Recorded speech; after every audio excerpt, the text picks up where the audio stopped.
భూములు ఇప్పుడు శ్రీ సిటీ ఉంది, అక్కడ ఒక టీంకి రాజశేఖర రెడ్డి టైంలో అప్పచెప్పేశారు. వాళ్ళే అదంతా డెవలప్ చేశారు. ఇది రోడ్లు వేయడం కానీ ఇదంతా కూడా పైన ఇన్ఫ్రాస్ట్రక్చర్ అక్కడ దాకా లింక్డ్ వరకే కేంద్రం ఇది అప్పుడు రాష్ట్ర ప్రభుత్వం చేసింది. మిగతాదంతా వాళ్ళు డెవలప్ చేసి ఇవాళ అప్పట్లో ఎకరం 50 లక్షలకు 30 లక్షలుగా ఇచ్చారు. ఇవాళ ఎకరం 3 కోట్లు 4 కోట్లు 5 కోట్లు బలుకుతుంది. మొత్తం అదంతా ఆ కమిటీనే చూసుకుంటుంది. అట్లాగా ఆదాయం అంతా వాళ్ళదే కమిటీదే. ఇప్పుడు ఇక్కడ అట్లాగే సింగపూర్ ఒడిగిపోయేది ఆదాయం అంతా.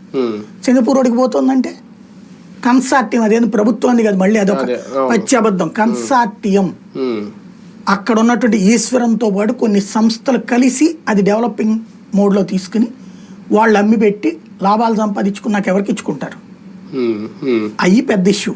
అవును, ఇదంతా ఒక ఎత్తు. సింగపూర్ నుంచి ఓకే రేపు ఏమొస్తుంది, వైజాగ్ వాళ్ళు వస్తారు లేదని, కానీ రాజధాని అభివృద్ధి పేరుతో ఒక భారీ ల్యాండ్ బ్యాంక్ని కూటమి ప్రభుత్వం తన దగ్గర పెట్టుకొని భూములు వాళ్ళ ద్వారే ఇవ్వడం. ఇప్పుడు మొన్న కూడా ఏంటి గొడవ, ఈయనకి పార్థసారథి గారికి ఏదో కొంత భూమి ఇచ్చారనో, బాలశౌరికి ఇచ్చారనేది టీడీపీలో, మా వాళ్ళకి ఇవ్వట్లేదని అదొకటి ఉంది.